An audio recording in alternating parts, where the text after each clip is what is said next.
1980 Stanley ക്യൂബ്രിക്കിന്റെ the shining എന്ന cinema വന്നപ്പോൾ അതിൽ ഏറ്റവും നിരാശപ്പെട്ട ഒരാളായിരുന്നു നോവലിസ്റ്റായ Stephen king.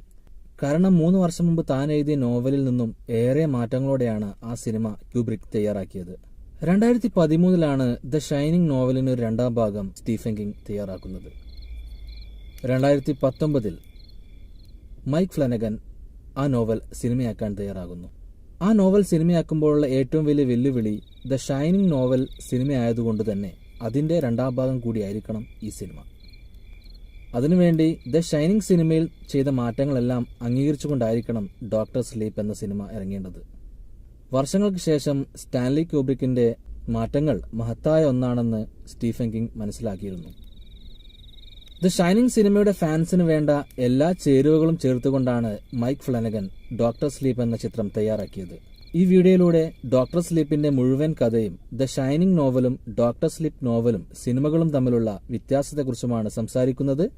Let's start it now. ஒரு கதை சொல்லிட்டா சார். Here's Johnny.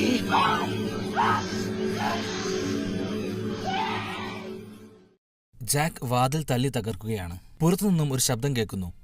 ഡാനിയെയും വെന്നിയെയും രക്ഷിക്കാൻ വന്ന ഡിക്ക് അലോറനായിരുന്നു അത്. ജാക്ക് അങ്ങോട്ട് ചെല്ലുകയും അലോറനെ ഒരു കോടാലി ഉപയോഗിച്ച് കൊലപ്പെടുത്തുകയും ചെയ്യുന്നു. പിന്നീട് ഡാനിയുടെ പിന്നാലെയാണ് ജാക്ക് പോകുന്നത്. ഡാനി ഓടി ആ മെയ്സിനകത്ത് ഒളിക്കുന്നു. മെയ്സിനകത്ത് തന്ത്രപരമായി കാലടയാളം നോക്കി ഡാനിയെ പിന്തുടരുകയാണ് ജാക്ക്. പക്ഷേ ഡാനി കാലടയാളങ്ങൾ മായ്ച്ചു കളയുന്നു. അവിടം പരിചിതമായ ഡാനി പുറത്തേക്കുള്ള വഴി കണ്ടെത്തുകയും പുറത്തേക്ക് പോവുകയും ചെയ്യുന്നു. ജാക്കിന് ഡാനിയെ കണ്ടെത്താനുമാകുന്നില്ല. ആ മെയ്സിനകത്ത് തന്നെ കുടുങ്ങിപ്പോവുകയും ചെയ്യുന്നു. പുറത്തെത്തിയ ഡാനിയും വെന്റിയും ഒരു വാഹനത്തിൽ കയറി രക്ഷപ്പെടുന്നു.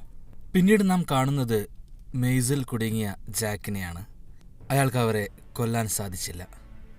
പിറ്റേന്ന് രാവിലെ ഐസിൽ തണുത്തുറച്ച ജാക്കിനെ നാം കാണുന്നു, മരിച്ചതുപോലെ. പിന്നീട് നാം കാണുന്നത് ഓവർലുക്ക് ഹോട്ടലിലൂടെ ട്രൈസിക്കിൾ ഓടിച്ചു പോകുന്ന ഡാനിയാണ്. ഡാനി അവിടെ റൂം നമ്പർ 237 ആ വിവസ്ത്രയായ വൃദ്ധ സ്ത്രീയെ കാണുന്നുണ്ട്. പേടിച്ച് ഡാനി ഉറക്കത്തിൽ നിന്നും ഞെട്ടുണരുകയാണ്. 1980 തന്നെ കഥ തുടരുകയാണ്. വെന്റിയും ഡാനിയും ഫ്ലോറിഡയിലാണ് ഇപ്പോൾ താമസിക്കുന്നത്. താമസിക്കാൻ ഫ്ലോറിഡ തന്നെ തിരഞ്ഞെടുക്കാൻ അവർക്കൊരു കാരണമുണ്ട്. ഫ്ലോറിഡയിൽ മഞ്ഞ് പെയ്യാറില്ല. മഞ്ഞുകാലം അവരെ വീണ്ടും ഓവർലുക്കിലെ ഭീതിപ്പെടുത്തുന്ന ഓർമ്മകളിലേക്ക് തിരിച്ചു കൊണ്ടുപോകും എന്നുള്ളതുകൊണ്ട് തന്നെ മഞ്ഞ് പെയ്യാത്ത ഫ്ലോറിഡയിലാണ് അവർ താമസിക്കുന്നത്. ഓവർലുക്കിലുണ്ടായിരുന്ന പ്രേതങ്ങളെല്ലാം തന്നെ ഡാനിയെ വേട്ടയാടുകയാണ്. പിന്നീട് ഡാനി ഡിക്ക് അലോറനുമായി സംസാരിക്കുന്നതാണ് നാം കാണുന്നത്. പ്രേതങ്ങളിൽ നിന്നും രക്ഷപ്പെടാൻ ഡാനിക്ക് അലോറൻ ഒരു ട്രിക്ക് പറഞ്ഞു കൊടുക്കുന്നു. മനസ്സിനകത്തൊരു ഇമാജിനറി ബോക്സ് ഉണ്ടാക്കുകയും പ്രേതങ്ങളെ അതിൽ അടച്ചു വെക്കാനും അലോറൻ ഡാനിയോട് പറയുന്നു. ഷൈനിങ് സിനിമയുടെ അവസാനത്തിൽ അലോറനെ ജാക്ക് ടോറൻസ് ഒരു കോടാലി ഉപയോഗിച്ചുകൊണ്ട് കൊന്നുകളയുന്നത് നാം കണ്ടതാണ്. അപ്പോൾ ഡാനി ഇപ്പോൾ സംസാരിച്ചു കൊണ്ടിരിക്കുന്നത് ആരോടാണ്? അലോറൻ്റെ ആത്മാവിനോടായിരുന്നു ഡാനി സംസാരിച്ചു കൊണ്ടിരുന്നത്. അലോറൻ പറഞ്ഞ പോലെ തൻ്റെ മനസ്സിനകത്ത് ഒരു ഇമാജിനറി ബോക്സ് ഉണ്ടാക്കുകയും ആ ബോക്സിനകത്ത് ഓവർലുക്കിൽ കണ്ട എല്ലാ പ്രേതങ്ങളെയും അടക്കുകയും ഈ ബോക്സ് ഓവർലുക്കിലെ തന്നെ മെയ്സിനകത്ത് വെക്കുകയുമാണ് ഡാനി ചെയ്യുന്നത്. ഇതേ സമയം 1980 തന്നെ ഫ്ലോറിഡയിൽ വയലറ്റ് എന്ന പേരുള്ള ഒരു കൊച്ചു പെൺകുട്ടിയെ, ഷൈനിങ് പവറുള്ള ഒരു കുട്ടിയാണ്, റോസ് എന്ന പേരുള്ള ഒരു മെജീഷ്യനെ പോലെ ഹാറ്റൊക്കെ വെച്ചിട്ടുള്ള ഒരു സ്ത്രീ പിടികൂടുന്നതാണ് നാം കാണുന്നത്. റോസിന്റെ കൂടെയുള്ളവരും ഓടി വന്നുകൊണ്ട് അവളെ ആക്രമിക്കുന്നതാണ് നാം കാണുന്നത്. ആരാണ് ഇവരെന്നും അവരെന്താണ് ചെയ്യുന്നതെന്നും പിന്നീട് പറയാം. പിന്നീട് നാം കാണുന്നത് 2011 ഡാനിനെയാണ്. ഡാൻ ഒരു മുഴുക്കുടിയനായി മാറിയിരുന്നു. മയക്കുമരുന്നിനും അടിമയാണ്. ഡാനിനെ ഇപ്പോഴും ഓവർലുക്ക് ഹോട്ടലിലെ ആ സംഭവങ്ങൾ വേട്ടയാടുന്നുണ്ട്. ഒരു ദിവസം രാവിലെ ഏതോ ഒരു സ്ത്രീയുടെ വീട്ടിൽ ഒരു 1 നൈറ്റ് സ്റ്റാൻഡിന് ശേഷം ഉണരുന്നതാണ് നാം കാണുന്നത്. തലേന്ന് രാത്രി അവളുമായി മയക്കുമരുന്ന് ഉപയോഗിക്കുന്നതെല്ലാം ഡാൻ ഓർക്കുന്നുണ്ട്. ഡാൻ എഴുന്നേറ്റ് അവിടെ നിന്ന് പോകുമ്പോൾ ഡാൻ്റെ പേഴ്സിൽ തപ്പി നോക്കുമ്പോൾ പണമൊന്നും കാണാനില്ല. അപ്പോഴാണ് ഡാൻ ആ സ്ത്രീയുടെ പേഴ്സിലുള്ള പണമെല്ലാം എടുക്കുന്നത്. ഈ സമയത്ത് അലോറൻ വന്നുകൊണ്ട് ചെയ്യരുതെന്ന് പറയുന്നുണ്ട്. പക്ഷേ ഡാൻ അത് അനുസരിക്കാതെ ആ സ്ത്രീയുടെ പേഴ്സിൽ നിന്നും പണമെടുത്ത് അവിടെ നിന്നും കടന്നു കളയാൻ പോവുകയാണ്. അപ്പോഴാണ് ആ സ്ത്രീയുടെ കുട്ടി അങ്ങോട്ട് കടന്നു വരുന്നത്. ഡാൻ അവനെ ആ സ്ത്രീയുടെ അടുത്ത് ഇരുത്തിക്കൊണ്ട് അവിടെ നിന്നും കടന്നു കളയുന്നു. ഈ സീനിൽ നിന്നും വ്യക്തമാവുന്നത് ഡാനിൻ്റെ വളരെ മോശപ്പെട്ട സ്വഭാവമാണ്. പിന്നീട് നാം കാണുന്നത് കാസാബ്ലാങ്ക പ്രദർശിപ്പിക്കുന്ന ഒരു തിയേറ്ററാണ്. അതിനകത്ത് ആൻറ്റി എന്നു പേരുള്ള ഒരു കൗമാരക്കാരിയും കാണുന്നുണ്ട്. അവളുടെ കൂടെ ഒരു മധ്യവയസ്കനെയും കാണാം. ആ മധ്യവയസ്കൻ പെൺകുട്ടികളെ ദ്രോഹിക്കുന്ന ഒരാളാണ്. ആൻറ്റി അയാളോട് ഉറങ്ങാൻ പറയുമ്പോൾ അയാൾ ഉറങ്ങിപ്പോകുന്നതാണ് നാം കാണുന്നത്. ആൻറ്റിയുടെ ഒരു പ്രത്യേക ഷൈൻ പവറാണ് നാം അവിടെ കാണുന്നത്. അതായത് ആൻറ്റി ഒരാളോട് ഒരു കാര്യം പറഞ്ഞു കഴിഞ്ഞാൽ അയാൾ അതങ്ങനെ തന്നെ അനുസരിക്കും. ഉറങ്ങിപ്പോയ അയാളുടെ പേഴ്സ് ആൻറ്റി എടുക്കുന്നു. അതിനുശേഷം ആൻറ്റി കത്തി ഉപയോഗിച്ചുകൊണ്ട് അയാളുടെ മുഖത്ത് 2 വരകൾ വരക്കുന്നു. പാമ്പ് കടിച്ചാലുണ്ടാകുന്ന അടയാളം പോലെയുള്ള 2 വരകൾ. ഈ സംഭവങ്ങളെല്ലാം തന്നെ പിന്നിലിരുന്നു കൊണ്ട് റോസും റോസിന്റെ ഫ്രണ്ടായ ക്രോയും കാണുന്നുണ്ട്. റോസ് ആൻറ്റിയെ അവരുടെ സംഘത്തിൽ ചേരാൻ ക്ഷണിക്കുന്നു. കഴിഞ്ഞ 40 വർഷത്തിനിടയിൽ ആദ്യമായിട്ടാണ് റോസ് അവരുടെ സംഘത്തിലേക്ക് ഒരാളെ ക്ഷണിക്കുന്നത്. അവരുടെ കൂടെ കൂടിക്കഴിഞ്ഞാൽ നന്നായി ഭക്ഷിച്ചുകൊണ്ട് കുറേ കാലം ജീവിക്കാമെന്നാണ് റോസ് പറയുന്നത്. റോസും അവരുടെ സംഘത്തിലുള്ളവരും ചില പ്രത്യേക തരത്തിലുള്ള ആചാരങ്ങൾ നടത്തുന്നതാണ് നാം കാണുന്നത്. ഒരു ഫ്ലാസ്കിനകത്ത് സൂക്ഷിച്ചിരിക്കുന്ന പുക പോലെയുള്ളൊരു വസ്തു റോസ് ആൻറ്റിയെ കൊണ്ട് കഴിപ്പിക്കുന്നു. ആൻറ്റിക്കതൊരു മരണവേദനയാണ് നൽകുന്നത്. ആൻറ്റിയുടെ കണ്ണുകളും തിളങ്ങുന്നതായി കാണാം. അങ്ങനെ ആൻറ്റിയും അവരുടെ സംഘത്തിൽ ചേർന്നിരിക്കുന്നു. ആരാണിവർ, അവർ എന്താണ് ചെയ്യുന്നതെന്ന് സംസാരിച്ചതിന് ശേഷം കഥ തുടരാം. ഈ സംഘം ട്രൂ നോട്ട് എന്നാണ് അറിയപ്പെടുന്നത്. ഷൈനിങ് പവർ എന്താണെന്ന് ദ ഷൈനിങ് സിനിമ കണ്ടവർക്കറിയാം. ഓവർലുക്ക് ഹോട്ടലിലെത്തിയ ഡാനിയോട് അവിടുത്തെ ഷെഫ് ഡിക്ക് അലോറനാണ് അതിനെക്കുറിച്ച് സംസാരിക്കുന്നത്. മനസ്സുകൊണ്ട് മറ്റൊരാളുടെ മനസ്സുമായി സംവദിക്കാൻ കഴിയുന്നതിനെയാണ് ഷൈൻ എന്ന് പറയുന്നത്. ഓവർലുക്ക് ഹോട്ടലിൽ ജാക്ക് ടോറൻസ് വെൻഡിയെയും ഡാനിനെയും കൊല്ലാൻ പോകുന്ന സമയത്ത് ഷൈൻ പവർ ഉപയോഗിച്ചുകൊണ്ട് അവർ അലോറനെ വിളിച്ചു വരുന്നതും കാണാം. ആ സമയത്ത് ഫ്ലോറിഡയിൽ തന്നെയായിരുന്നു അലോറൻ. ഇപ്പോൾ ട്രൂ നോട്ട് അവിടെ ഉണ്ടായിരുന്നെന്ന് സിനിമയുടെ ആദ്യ രംഗത്ത് നിന്ന് മനസ്സിലാക്കാവുന്നതാണ്. ഡോക്ടർ സ്ലീപ്പ് സിനിമയിലേക്ക് എത്തുമ്പോഴേക്കും ഷൈൻ പവർ കുറച്ചുകൂടി കൂട്ടിയതായി കാണാം. ഒരു സ്ഥലത്ത് നിന്ന് മറ്റൊരാളോട് മനസ്സുമായി സംസാരിക്കാൻ കഴിയുന്നതിലപ്പുറം ആ സ്ഥലത്ത് പ്രത്യക്ഷപ്പെടാനും മറ്റുള്ളവരുടെ മനസ്സിനകത്ത് കയറി അതിനകത്ത് എന്താണെന്ന് മനസ്സിലാക്കാനും ഷൈൻ പവറുള്ളവർക്ക് സാധിക്കുമെന്ന് ഈ സിനിമയിൽ കാണിക്കുന്നുണ്ട്. ട്രൂ നോട്ട്സ് ഷൈൻ പവറുള്ളവരെയാണ് പിടികൂടുന്നത്, ആദ്യം കാണിച്ച വയലറ്റിനെ പോലെ. ട്രൂ നോട്ട് ഭൂമിയിൽ റോമൻ എംപയർ കാലം മുതലേ ഉണ്ടായിരുന്നുവെന്ന് സിനിമയിൽ നിന്നും നമുക്ക് മനസ്സിലാക്കാം. അതായത് BC 37 ആണ്ട് മുതൽ തന്നെ. ഇത്രയും കാലം അവർ എങ്ങനെയാണ് ജീവിച്ചിരിക്കുന്നത്? അവർ ചെയ്യുന്നത് ഷൈൻ പവറുള്ളവരെ കൊന്നുകൊണ്ട് അവരുടെ ആവിയെ, അല്ലെങ്കിൽ സ്റ്റീം എന്ന് പറയാം, അതിനെ ഭക്ഷിച്ചുകൊണ്ടാണ് അവർ ഇത്രയും കാലം ജീവിക്കുന്നത്. ഇതിനായി അവർ ഷൈൻ പവറുള്ള കുട്ടികളെ പിടികൂടുകയും അവരെ കഴിയുന്നത്രയും ക്രൂരമായി മർദ്ദിക്കുകയും ചെയ്യുന്നുണ്ട്. അങ്ങനെ വേദനിക്കുന്ന സമയത്ത് അവർ പുറത്തുവിടുന്ന സ്റ്റീമിന് കൂടുതൽ ടേസ്റ്റ് ഉണ്ടാകുമെന്ന് പറഞ്ഞുകൊണ്ടാണ് അവർ അങ്ങനെ ചെയ്യുന്നത്. അങ്ങനെ കൊല്ലപ്പെടുന്നവരുടെ സ്റ്റീം അവർ ഈ ഫ്ലാസ്കിനകത്ത് ശേഖരിച്ച് വെക്കുന്നതും കാണാം. അത് കഴിച്ചുകൊണ്ടാണ് അവർ കാലാകാലം ഭൂമിയിൽ ജീവിക്കുന്നത്. അങ്ങനെയുള്ള സ്റ്റീം അവർക്ക് രോഗശമനവും നൽകുന്നുണ്ട്. ഈ സ്റ്റീം നൽകിക്കൊണ്ടാണ് ആൻറ്റിയെ റോസ് അവരുടെ സംഘത്തിലേക്ക് ചേർക്കുന്നത്. ഡാൻ പിന്നീട് ന്യൂ ഹാംഷർ എന്ന ഒരു കൊച്ചു നഗരത്തിലേക്ക് മാറുകയാണ്. അവിടെ ബില്ലി എന്നു പേരുള്ള ഒരാളുമായി പരിചയപ്പെടുന്നു. അവിടെ ഒരു ടൂറിസ്റ്റ് സ്ഥലത്ത് ജോലി ചെയ്യുകയും ചെയ്യുന്നു. തൻ്റെ മദ്യാസക്തി ഒഴിവാക്കാനായി ഡാൻ ഒരു ഡി അഡിക്ഷൻ സംഘത്തിലും ചേരുന്നുണ്ട്. അവിടെ വെച്ച് ഡാൻ ഡോക്ടർ ജോൺ ഡാൽട്ടനുമായി പരിചയപ്പെടുന്നു. ഡോക്ടറുടെ കാണാതെ പോയ വാച്ച് എവിടെയാണെന്ന് ഡാൻ തന്റെ ഷൈൻ പവർ ഉപയോഗിച്ചുകൊണ്ട് ഡോക്ടർക്ക് പറഞ്ഞു കൊടുക്കും. പിറ്റേ തന്നെ ഡോക്ടറുടെ ഓഫീസിലേക്ക് ഡാനെ ക്ഷണിക്കുകയും ഡാനിന് ഡോക്ടറുടെ ഹോസ്പൈസിൽ, അതായത് വൃദ്ധരായ രോഗികളെ പരിചരിക്കുന്ന ഒരു സ്ഥലത്ത് ജോലി നൽകുന്നു. ആ അഭയ കേന്ദ്രത്തിൽ ഹെയ്സി എന്നു പേരുള്ള ഒരു പൂച്ചയുണ്ട്. ആ പൂച്ച ഇന്ന് ഏത് രോഗിയാണോ മരിക്കാൻ പോകുന്നത് ആ രോഗിയുടെ കട്ടിലിൽ കയറി ഇരിക്കും.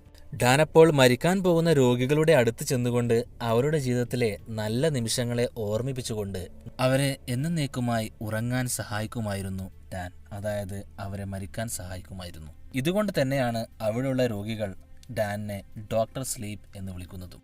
ഹാംഷയറിൽ മറ്റൊരു സ്ഥലത്തുള്ള ആബ്ര സ്റ്റോൺ എന്നൊരു പെൺകുട്ടിയാണ് പിന്നീട് നാം കാണുന്നത്. അവൾക്കും വളരെ പവർഫുൾ ആയിട്ടുള്ള ഷൈൻ പവർ ഉണ്ട്. അത് ഉപയോഗിച്ചുകൊണ്ട് തന്നെ ചില മാജിക് ട്രിക്സുകൾ അവൾ കാണിക്കുന്നതും കാണാം. രാത്രിയിൽ അവൾ തന്റെ ഷൈൻ പവർ ഉപയോഗിച്ചുകൊണ്ട് തന്റെ ചുറ്റുമുള്ള ഷൈൻ പവറുള്ള മറ്റുള്ളവരെ കണ്ടെത്താൻ ശ്രമിക്കുന്നതാണ് നാം കാണുന്നത്. അങ്ങനെ ഒരിക്കൽ അവൾ ഡാനിനെ കണ്ടെത്തുന്നു. തന്റെ സൈക്കിക് ഷൈൻ പവർ ഉപയോഗിച്ചുകൊണ്ട് ഡാനിന്റെ റൂമിനകത്തുള്ള ബോർഡിൽ ഹലോ എന്ന് അവൾ എഴുതുന്നു. ഇതിനു മറുപടിയായി അവൾക്ക് ഡാൻ ഹായ് പറയുന്നതും നമുക്ക് കാണാം. അങ്ങനെ അവർ പരസ്പരം അറിയുകയും പല കാര്യങ്ങളും ഷെയർ ചെയ്യുകയും ചെയ്യുന്നു. പിന്നീട് കഥ 8 വർഷത്തിന് ശേഷമാണ്. ഡാൻ ആകെ മാറിപ്പോയിരിക്കുന്നു. ഡാൻ ഇപ്പോൾ ഒരു നല്ല ജീവിതമാണ് നയിക്കുന്നത്. ട്രൂ നോട്ടിന്റെ അവസ്ഥ വളരെ മോശമാണ്. കാരണം അവർക്ക് മാസങ്ങളായി ഇരകളെ കിട്ടിയിട്ടില്ല. ഷൈൻ പവറുള്ളവരെ കണ്ടെത്താൻ അവർ നന്നായി ശ്രമിക്കുന്നുണ്ട്, പക്ഷേ അവർക്കതിന് സാധിക്കുന്നില്ല. അങ്ങനെ കുട്ടികളെ അന്വേഷിച്ച് അവർ ലോവ നഗരത്തിലെത്തുകയും അവിടെ ബ്രാഡ്ലി എന്നു പേരുള്ള ബേസ്ബോൾ കളിക്കുന്ന ഒരു ഷൈൻ പവറുള്ള കുട്ടിയെ അവർ കണ്ടെത്തുകയും ചെയ്യുന്നു. ആൻറ്റി എളുപ്പത്തിൽ തൻ്റെ വശീകരണ ശക്തി ഉപയോഗിച്ചുകൊണ്ട് ആ കുട്ടിയെ വാനിൽ കയറ്റിക്കൊണ്ട് തട്ടിക്കൊണ്ടുപോകുന്നു. അവർ ബ്രാഡ്ലിയെ ഇഞ്ചിഞ്ചായി വേദനിപ്പിച്ച് കൊല്ലാക്കൊല ചെയ്യുന്നു. എന്നിട്ട് ലഭിക്കുന്ന സ്റ്റീം അവർ കഴിച്ചുകൊണ്ടേയിരുന്നു. ഈ സമയം ഉറങ്ങുകയായിരുന്ന ആബ്ര ഈ കാര്യങ്ങൾ തന്റെ വിഷനിൽ മനസ്സിലാക്കുന്നു. അവൾ റോസിനെ തടയാനും ശ്രമിക്കുന്നു. റോസും ആബ്രയെക്കുറിച്ചുള്ള കാര്യങ്ങൾ അപ്പോൾ തന്നെ മനസ്സിലാക്കുന്നുമുണ്ട്. ആബ്രയ്ക്ക് വളരെയധികം ഷൈനിങ് പവർ ഉണ്ടെന്നും അവളെ ലഭിച്ചു കഴിഞ്ഞാൽ അവളുടെ സ്റ്റീം ഉപയോഗിച്ചുകൊണ്ട് നമുക്ക് നൂറ്റാണ്ടുകളോളം ജീവിക്കാമെന്നും റോസ് പറയുന്നു. ആബ്ര താൻ കണ്ട കാര്യങ്ങൾ ഡാനിനോട് തന്റെ ഷൈൻ പവർ ഉപയോഗിച്ചുകൊണ്ട് ഡാനിന്റെ റൂമിലെ ആ ബോർഡിൽ മേർഡർ എന്നെഴുതിക്കൊണ്ട് അറിയിക്കുകയാണ്. ഡാൻ പണ്ട് ഓവർലുക്ക് ഹോട്ടലിൽ കണ്ട പോലെ റെഡ് റൂം എന്നാണ് ആ എഴുത്ത് കണ്ണാടിയിൽ കാണുന്നത്. അത് കണ്ടപ്പോൾ തന്നെ ഡാനിന് എവിടെയോ ഒരു മരണം നടന്നിരിക്കുന്നു എന്ന കാര്യം മനസ്സിലാകുന്നു. ആബ്ര ഡാനിന്റെ യഥാർത്ഥ സ്ഥലം കണ്ടെത്തി ഡാനിനെ കാണാൻ വേണ്ടി അങ്ങോട്ട് പോകുന്നു. അപ്പോഴാണ് അവർ ആദ്യമായിട്ട് നേരിട്ട് കാണുന്നതും. ആ ബേസ്ബോൾ കളിക്കുന്ന കുട്ടിക്ക് സംഭവിച്ച കാര്യങ്ങൾ എന്താണെന്ന് ആബ്ര ഡാനിനോട് പറയുന്നു. ആ സംഘം അവന്റെ ശരീരം മറവ് ചെയ്ത സ്ഥലത്ത് പോയി അത് കണ്ടെത്തണമെന്നും ആ കുട്ടിക്ക് നല്ലൊരു ശവസംസ്കാരം നൽകണമെന്നും ആബ്ര ഡാനിനോട് പറയുന്നു. അതുപോലെ തന്നെ ട്രൂനോട്ടിനെ നമുക്ക് പിടിച്ചു കെട്ടണമെന്നും അവരോട് ഇതിന് പ്രതികാരം ചെയ്യണമെന്നും അവരെ ഇല്ലാതാക്കണമെന്നുമാണ് ആബ്രയുടെ ആഗ്രഹം. പക്ഷേ ഡാൻ ആബ്രയെ നിരുത്സാഹപ്പെടുത്തുകയാണ്. ഈ ഷൈൻ പവർ ആബ്ര ഒളിപ്പിച്ചു വെക്കണമെന്നും അപകടകാരികളായ ട്രൂനോട്ടിനോട് നേരിടുന്നത് ബുദ്ധിയല്ല എന്നുമാണ് ഡാന്റെ വശം. കഴിയുന്നത്രയും ഈ നെഗറ്റീവ് സിഗ്നൽസിനോട് ദൂരെ നിൽക്കണമെന്നും മാറി നിൽക്കണമെന്നുമാണ് ഡാൻ ആബ്രയോട് പറയുന്നത്. അന്ന് രാത്രി ഹോസ്പൈസിൽ അലോറന്റെ ആത്മാവ് വീണ്ടും ഡാനിയെ കാണാൻ വരുന്നു. ട്രൂനോട്ട്സ് എന്തായാലും ആബ്രയെ കണ്ടെത്തുമെന്നും അവളെ പിടികൂടി കാലങ്ങളോളം അവളെ ഉപദ്രവിക്കുമെന്നും പറയുന്നു. ആബ്രയെ അവർ നൂറ്റാണ്ടുകളോളം ഇഞ്ചിഞ്ചായി കൊല്ലാക്കൊല ചെയ്യുമെന്നും അവളെ രക്ഷിക്കേണ്ടത് ഡാനിന്റെ കടമയാണെന്നും അലോറൻ ഡാനിനോട് പറയുന്നു. മറ്റൊരിടത്ത് റോസ് ധ്യാനത്തിലൂടെ ആബ്രയെ കണ്ടെത്താൻ ശ്രമിക്കുകയാണ്. റോസിന്റെ പവർ തന്നെ തൻ്റെ ചുറ്റുമുള്ള ഷൈൻ ഉള്ളവരെ കണ്ടെത്തുക എന്നതാണ്. റോസ് ആബ്രയെ തൻ്റെ പവറിലൂടെ കണ്ടെത്തുകയും അവിടേക്ക് തൻ്റെ ഷൈൻ പവർ ഉപയോഗിച്ച് ചെല്ലുകയും ചെയ്യുന്നു. ആബ്രയുടെ മനസ്സിലെ കാര്യങ്ങൾ അറിയാൻ വേണ്ടി ആബ്രയുടെ മനസ്സിനകത്തേക്ക് കയറുകയും ഇവിടെ ഷെൽഫുകളിൽ അടക്കി വെച്ചിരിക്കുന്ന ആബ്രയുടെ ഓർമ്മകളെ തിരയുകയും ചെയ്യുന്നു. ഇത് ആബ്രയുടെ ഒരു ട്രാപ്പായിരുന്നു റോസിന് വേണ്ടി. ആബ്രയുടെ മനസ്സിനകത്ത് ഫയൽസ് തിരയുന്ന സമയത്ത് ആ ഷെൽഫിനകത്ത് റോസിന്റെ കൈ കുടുങ്ങി പോവുകയും അപ്പോൾ ആബ്ര റോസിന്റെ മനസ്സിനകത്തുള്ള കാര്യങ്ങൾ അറിയാൻ ശ്രമിക്കുകയും ചെയ്യുന്നു. വളരെ കഷ്ടപ്പെട്ടുകൊണ്ടാണ് റോസ് അവിടെ നിന്നും രക്ഷപ്പെടുന്നത്. റോസിന്റെ കൈയും മുറിയുന്നു. അപ്പോഴാണ് റോസ് ഒരു കാര്യം മനസ്സിലാക്കുന്നത്, ആബ്രയുടെ ഷൈൻ പവറിന്റെ ശക്തി എത്രയുണ്ടെന്ന്. റോസ് ഈ കാര്യങ്ങൾ തന്റെ കൂടെയുള്ള ക്രോ ഡാഡിയോടും പറയുന്നുണ്ട്. അവൾ വിചാരിച്ചതിനേക്കാൾ ഏറെ ശക്തിയുള്ള ആളാണ് ആബ്രയെന്നും റോസിനേക്കാൾ ശക്തിയുള്ള ആളാണ് ആബ്രയെന്നും ക്രോ ഡാഡിയോട് റോസ് പറയുന്നു. ഈ സമയത്ത് ട്രൂനോട്ട് സംഘത്തിലെ ഏറ്റവും വയസ്സായ ഗ്രാൻഡ്പാ ഫ്ലിക്ക് അവശനായി നിൽക്കുന്നതാണ് നാം കാണുന്നത്. അയാൾ മരിക്കാൻ പോവുകയാണെന്ന് നമുക്ക് മനസ്സിലാക്കാം. ശരീരത്തിന് സ്റ്റീം ലഭിക്കാത്തത് കാരണമാണ് അയാൾ മരിക്കാൻ പോകുന്നത്. റോസ് ആൻഡിയോട് മരണമില്ലാതെ ജീവിക്കാമെന്നല്ല പറയുന്നത്, കൂടുതൽ ഭക്ഷിച്ച് കൂടുതൽ കാലം ജീവിക്കാമെന്നാണ് പറയുന്നത്. അതായത് കൂടുതൽ കാലം ഷൈൻ പവറോടവരെ കൊന്ന് അവരുടെ സ്റ്റീം എടുത്ത് കഴിച്ച് ജീവിക്കാമെന്നാണ് റോസ് ആൻഡിയോട് പറഞ്ഞതെന്ന് അപ്പോഴാണ് ആൻഡിക്ക് മനസ്സിലാകും. സാധാരണ മനുഷ്യരെ പോലെ തന്നെ ട്രൂനോട്ട്സും മരിച്ചു പോകും, അവർക്ക് നല്ല രീതിയിൽ സ്റ്റീം ലഭിച്ചിട്ടില്ല എങ്കിൽ. വയസ്സായ ഫ്ലിക്ക് അവിടെ കിടന്ന് മരിക്കുകയും ഫ്ലിക്ക് സ്റ്റീമായി മാറുകയും ചെയ്യുമ്പോൾ ആ കൂട്ടത്തിൽ എല്ലാവരും ചേർന്ന് ആ സ്റ്റീം ഭക്ഷിക്കുന്നതും നമുക്ക് കാണാം. റോസ് വന്ന കാര്യവും റോസിനെ ട്രാപ്പിൽ പെടുത്തിയ കാര്യവും ആബ്ര ഡാനിനോട് പറയുന്നു. ഈ സംഭവങ്ങളെല്ലാം തന്നെ ഡാൻ ബില്ലിയെ കൂടി അറിയിക്കുന്നു. ബില്ലിയെയും കൂട്ടി അവർ ബ്രാഡ്ലിയുടെ ശവശരീരം കണ്ടെത്താൻ പോവുകയാണ്. ഈ ഷൈൻ കഥകളൊന്നും തന്നെ ബില്ലി ആദ്യം വിശ്വസിക്കുന്നില്ല. പക്ഷേ അവരുടെ കൂടെ വീട്ടിലിരിക്കുന്ന ആബ്രയും കൂടി തൻ്റെ ഷൈൻ പവർ ഉപയോഗിച്ചുകൊണ്ട് വരുന്നുണ്ട്, അവർക്ക് വഴി കാണിച്ചു കൊടുക്കാനും എവിടെയാണ് ബ്രാഡ്ലിയെ അവർ കുഴിച്ചിട്ടിരിക്കുന്നതെന്ന് കാണിക്കാനും വേണ്ടി. അങ്ങനെ അവർ ആ സ്ഥലത്തെത്തുകയും അവിടെ കുഴിച്ചു നോക്കുമ്പോഴാണ് അവിടെ ബ്രാഡ്ലിയുടെ ശവശരീരം കാണുന്നത്. ആ ശവശരീരം നല്ല രീതിയിൽ മറവ് ചെയ്യുകയും അതുപോലെ തന്നെ ആ സമയത്ത് ബ്രാഡ്ലി ഉപയോഗിച്ചിരുന്ന ഒരു ബേസ്ബോൾ ഗ്ലൗസ് ഡാനി അവിടെ നിന്ന് എടുക്കുകയും ചെയ്യുന്നു. ബ്രാഡ്ലിയെ കൊല്ലുന്നതിന് മുമ്പ് ആ ഗ്ലൗസ് ട്രൂനോട്ടിലെ ഒരാൾ ധരിച്ചിരുന്നു.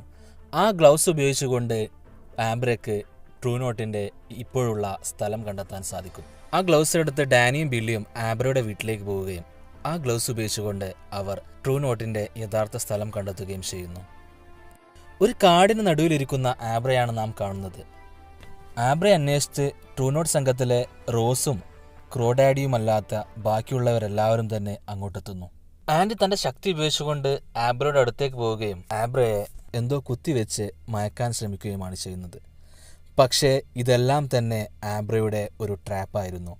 യഥാർത്ഥത്തിൽ ആബ്ര തൻ്റെ വീട്ടിൽ തന്നെയാണ് ഉണ്ടായത്. അവിടെ അവർ കണ്ടത് ആബ്രയുടെ ഒരു മിഥ്യാരൂപത്തെയാണ്. പക്ഷേ കാട്ടിൽ ഒളിച്ചിരിക്കുന്ന ബില്ലിയും ഡാനിയും അവർക്ക് നേരെ വെടിയുതിർക്കുന്നു. അങ്ങനെ അവിടെ വെച്ചുകൊണ്ട് ട്രൂ നോട്ടിലെ എല്ലാവരും കൊല്ലപ്പെടുന്നു. അവസാനമായി ആൻറ്റിയെയും ബില്ലി വെടിവെക്കുന്നു. പക്ഷെ ആൻറ്റി മരിക്കുന്നതിന് മുമ്പായി തൻ്റെ പവർ ഉപയോഗിച്ചുകൊണ്ട് ബില്ലിയോട് സ്വയം വെടിവെച്ച് മരിക്കാൻ വേണ്ടി ആവശ്യപ്പെടുന്നു.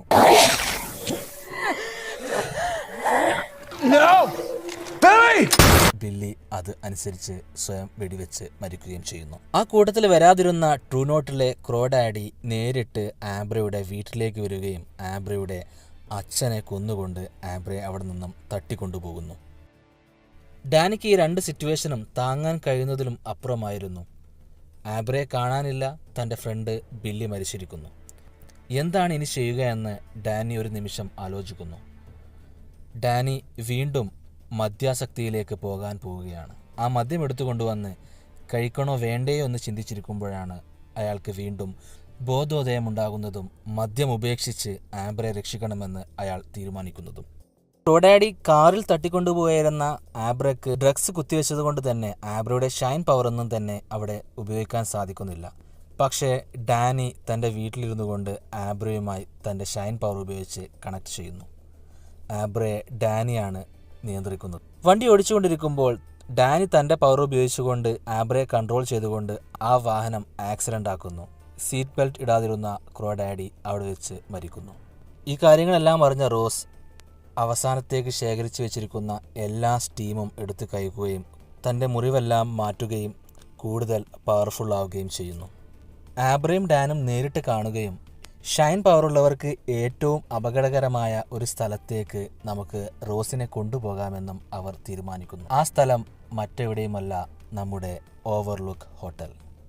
അങ്ങനെ ഡാനി വർഷങ്ങൾക്ക് ശേഷം ആബ്രയും കൂട്ടി ഓവർലുക്ക് ഹോട്ടലിലേക്ക് പുറപ്പെടുകയാണ്.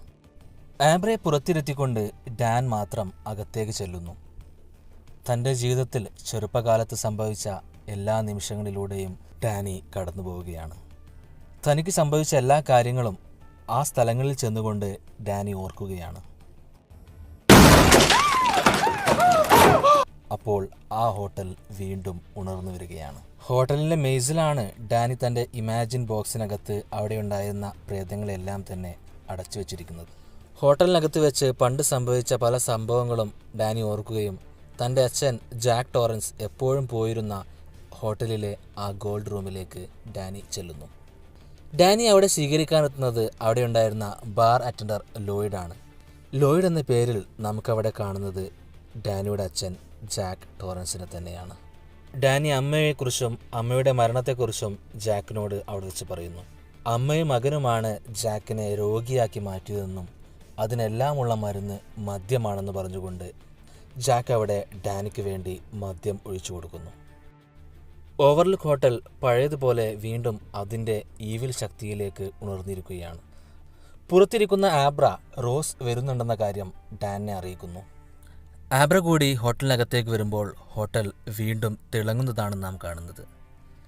അങ്ങോട്ട് കയറി വരുന്ന റോസ് ആദ്യം തന്നെ കാണുന്നത് എലിവേറ്ററിൽ കൂടി രക്തമൊഴുകുന്ന ആ ഭാഗമാണ്. ജാക്ക് ടോറൻസ് തൻ്റെ പുസ്തകം ടൈപ്പ് ചെയ്യുന്ന ആ സ്ഥലത്ത് വെച്ചുകൊണ്ടാണ് ഡാനിയും റോസും നേരിൽ കാണുന്നത്. വെൻഡി ജാക്കിനെ ബേസ്ബോൾ ബാറ്റ് ഉപയോഗിച്ചുകൊണ്ട് അടിച്ചു വീഴ്ത്തുന്ന ആ സ്ഥലത്ത് ഇപ്പോൾ നിൽക്കുന്നത് റോസും ഡാനിയുമാണ്. വെൻഡിക്ക് പകരം ഡാനിയും ജാക്കിന് പകരം റോസുമാണ് അവിടെ നിൽക്കുന്നത്. ഡാനിയുടെ കയ്യിൽ ഒരു കോടാലിയുമുണ്ട്. ഡാനി തൻ്റെ പവർ ഉപയോഗിച്ചുകൊണ്ട് റോസിനെ ആ മെയ്സിനകത്തെത്തിക്കുന്നു. ആ മെയ്സിനകത്ത് കുടുങ്ങിയ ജാക്കിനെ പോലെ തന്നെ റോസ് അങ്ങോട്ടും ഇങ്ങോട്ടും ഓടുമ്പോൾ ആബ്രയും ഡാനിയും റോസിനെ ആക്രമിക്കുന്നു.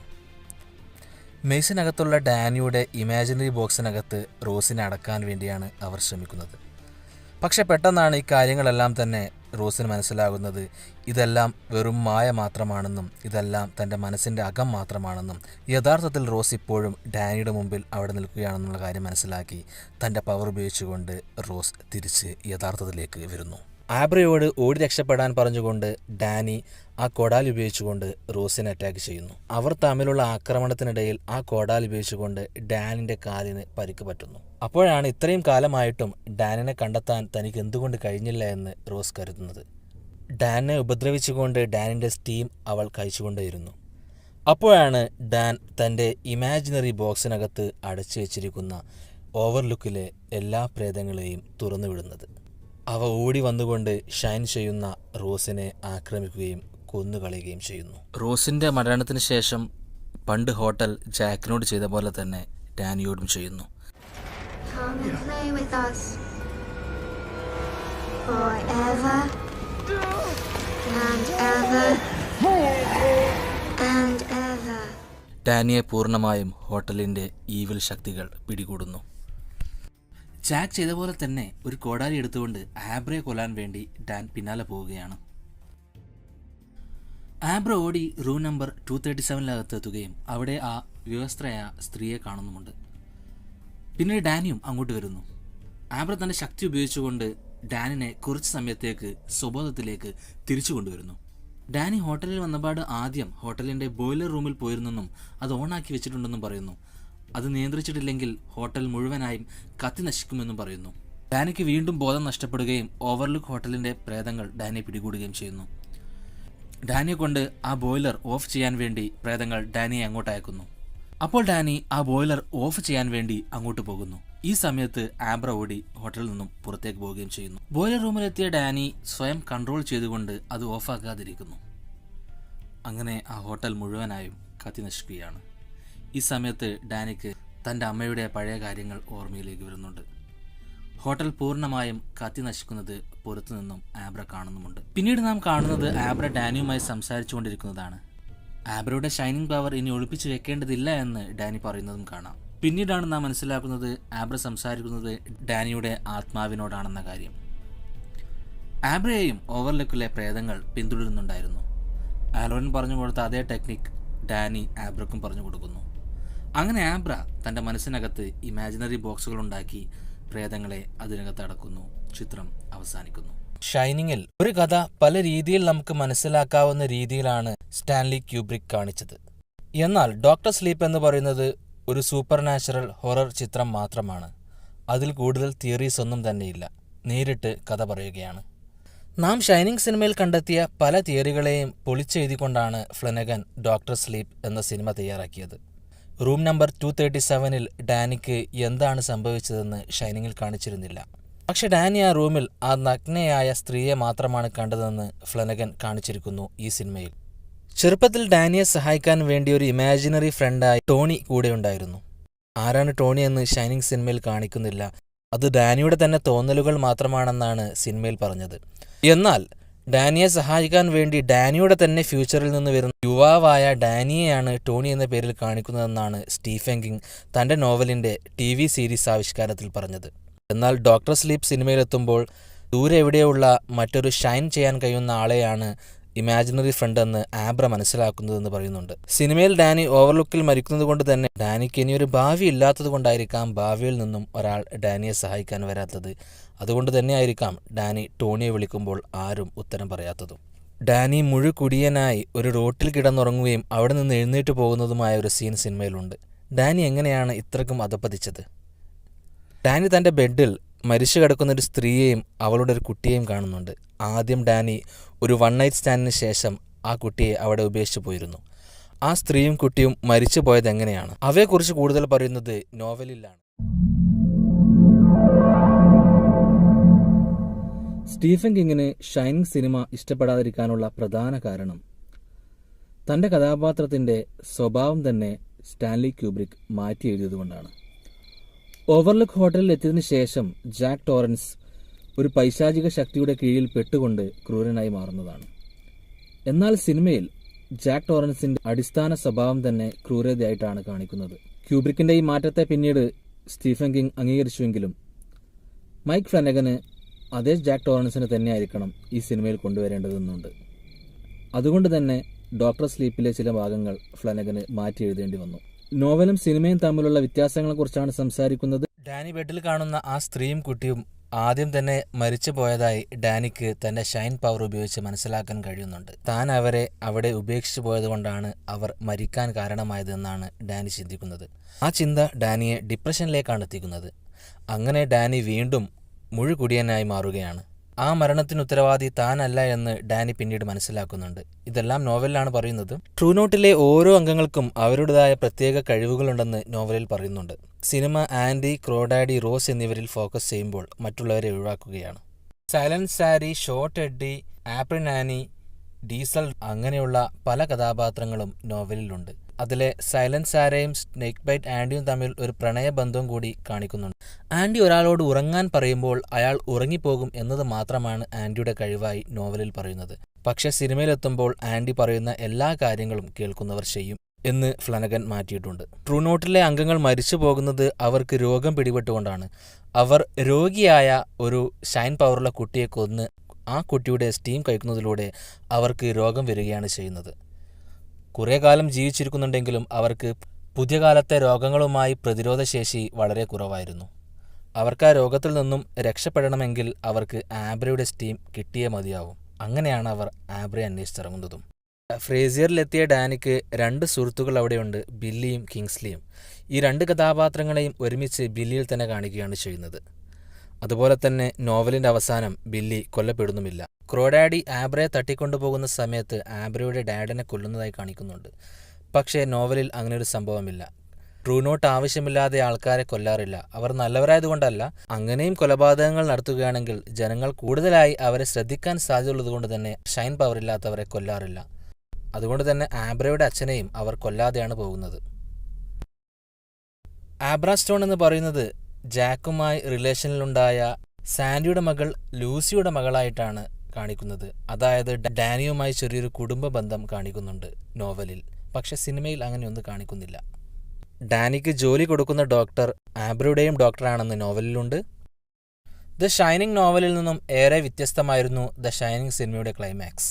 ഷൈനിങ് നോവലിൻ്റെ ക്ലൈമാക്സ് ക്യൂബ്രിക് മാറ്റി എഴുതിയ പോലെ തന്നെ ഡോക്ടർ സ്ലീപ്പ് നോവലിൻ്റെ ക്ലൈമാക്സും ഫ്ലനഗൻ മാറ്റി എഴുതിയിട്ടുണ്ട്. ഫ്ലനഗൻ ചെയ്തിരിക്കുന്നത് ഷൈനിങ് നോവലിൻ്റെ ക്ലൈമാക്സ് എടുത്തുകൊണ്ട് ഡോക്ടർ സ്ലീപ്പ് സിനിമയുടെ ക്ലൈമാക്സ് ആക്കി മാറ്റിയിരിക്കുകയാണ്. ഷൈനിങ് നോവൽ വായിച്ചവർ സിനിമയിൽ കാണാതിരുന്ന ആ ക്ലൈമാക്സ് ആണ് ഡോക്ടർ സ്ലീപ്പ് സിനിമയുടെ ക്ലൈമാക്സിൽ നാം കാണുന്നത്. ഷൈനിങ് നോവലിൻ്റെ ക്ലൈമാക്സിൽ ജാക്ക് ടോറൻസ് ഇടയ്ക്ക് തൻ്റെ പ്രേതശക്തികളിൽ നിന്നും വിട്ട് ഡാനിയോട് തൻ്റെ സ്നേഹം കാണിക്കുകയും ഡാനിയോട് രക്ഷപ്പെടാൻ പറയുകയും ചെയ്യുന്നുണ്ട്.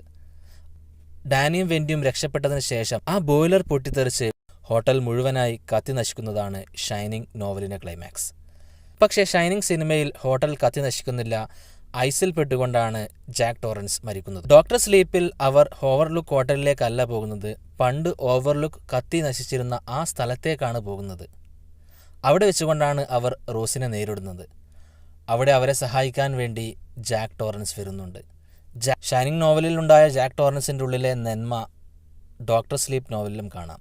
അവസാന സമയത്ത് റോസിനെ നേരിടാൻ വേണ്ടി ജാക്ക് ടോറൻസും അവരെ സഹായിക്കുന്നത് അതുകൊണ്ടാണ്. സിനിമയുടെ അവസാനം റോസ് മരിച്ചതിന് ശേഷം ഡാനി ജീവനോടെ തന്നെ തിരിച്ചു പോവുകയുമാണ് നോവലിൽ. ഡാനി മരിക്കുന്നില്ല. നോവലിൻ്റെ അവസാന സമയത്ത് ജാക്ക് ടോറൻസ് ഡാനിയോട് ബൈ പറഞ്ഞു പോകുന്നതുമാണ്. അവയെല്ലാം മാറ്റിക്കൊണ്ട് ദ ഷൈനിങ് നോവലിൻ്റെ അവസാന ഭാഗത്തുള്ളതുപോലെ ബോയിലർ പൊട്ടിത്തെറിച്ചുകൊണ്ട് ഡാനി മരിച്ചു പോകുന്നതും ഹോട്ടൽ കത്തി അമരുന്നതുമാണ് ഡോക്ടർ സ്ലീപ്പ് സിനിമയിൽ ഫ്ലനഗൻ കാണിച്ചത്. ഓവർലുക്ക് ഹോട്ടലിൻ്റെ പുറം ഭാഗങ്ങളായി കാണിക്കുന്നത് ടിംബർലൈൻ ലോഡ്ജ് എന്ന ഹോട്ടലാണ്. ആ ഹോട്ടലിൽ 217 എന്നൊരു റൂമുണ്ട്. നോവലിൽ 217 എന്ന റൂമിലാണ് എല്ലാ കാര്യങ്ങളും നടക്കുന്നത്. യഥാർത്ഥത്തിൽ 217 എന്നൊരു റൂമുള്ളതുകൊണ്ടും പിന്നീട് അവിടെ വരുന്ന ഗസ്റ്റിന് അതൊരു പ്രശ്നമാവാതിരിക്കാനും വേണ്ടിയാണ് സ്റ്റാൻലി കുബ്രിക് റൂം നമ്പർ 237 ആക്കി മാറ്റിയത്. അങ്ങനെ ഒരു റൂം അവിടെ ഇല്ല. സിനിമയിൽ ഉപയോഗിച്ചിരിക്കുന്ന ബാക്ക്ഗ്രൗണ്ട് സ്കോർ എല്ലാം ഷൈനിങ് സിനിമയിൽ ഉപയോഗിച്ചതാണ്. ദ ഷൈനിങ് സിനിമയിൽ ഹോട്ടൽ മാനേജർ ഉൽമൻ്റെ റൂമിൻ്റെ അതുപോലെ തന്നെയാണ് ഡോക്ടർ ഡാൽട്ടൻ്റെ റൂം സെറ്റ് ചെയ്തതും. ക്യാമറ ആംഗിൾ പോലും അതുപോലെ തന്നെയാണ് ഉപയോഗിച്ചിരിക്കുന്നത്. റോസിനടുത്ത് പല ശബ്ദങ്ങൾ കേൾക്കുന്നതിനിടയിൽ ഓവർലുക്ക് ഹോട്ടലിലെ പ്രേതങ്ങളുടെ ശബ്ദങ്ങൾ കേൾക്കുന്നതായി കാണാം. ദ ഷൈനിങ് സിനിമയിൽ ഡാനിയായി അഭിനയിച്ച ആളാണ് ആ ബേസ്ബോൾ കാണികളിൽ ഒരാളായി വന്നത്. ഷൈനിങ് സിനിമയിലുണ്ടായിരുന്ന കഥാപാത്രങ്ങളെല്ലാം തന്നെ വീണ്ടും റീക്രിയേറ്റ് ചെയ്യുമ്പോൾ അതേ രൂപമുള്ള അഭിനേതാക്കളെ വെച്ചുകൊണ്ട് വീണ്ടും എടുത്തതാണ്. പഴയ രംഗങ്ങളൊന്നും അതുപോലെ കാണിക്കുന്നില്ല, വീണ്ടും വേറെ ആൾക്കാരെ വെച്ച് ഷൂട്ട് ചെയ്ത് കാണിക്കുകയാണ്. ജാക്ക് ടോറൻസ്, വെൻഡി, അലോറൻ അങ്ങനെ എല്ലാവരെയും വേറെ അഭിനേതാക്കളെ വെച്ചുകൊണ്ട് എടുത്തു കാണിച്ചിരിക്കുകയാണ്. ജാക്ക് ടോറൻസിനെ അവതരിപ്പിച്ച ജാക്ക് നിക്കോൾസൺ ഇപ്പോഴും ജീവിച്ചിരിപ്പുണ്ട്. എന്നാലും അദ്ദേഹത്തെ ഈ സിനിമയ്ക്ക് വേണ്ടി ഉപയോഗിച്ചില്ല. ഡാനി ആബ്രയും കൂട്ടി ഓവർലുക്കിലേക്ക് പോകുന്ന സമയത്ത് ഓവർലുക്കിലേക്കുള്ള വഴികളെല്ലാം തന്നെ ആദ്യ ഷൈനിങ് സിനിമയിൽ കാണിച്ച സീനുകളിൽ VFX ഉപയോഗിച്ചുകൊണ്ട് രാത്രിയുടെ എഫക്റ്റ് ഉണ്ടാക്കിയതാണ്. ഈ ചാനൽ നിങ്ങൾ ഇതുവരെ സബ്സ്ക്രൈബ് ചെയ്യാത്തവരാണെങ്കിൽ ചാനൽ സബ്സ്ക്രൈബ് ചെയ്യുക, ബെല്ലൈക്കൺ അമർത്തുക. കൂടുതൽ ഇതുപോലുള്ള സിനിമാ വിശേഷങ്ങളുമായി വരാം. പീസ്.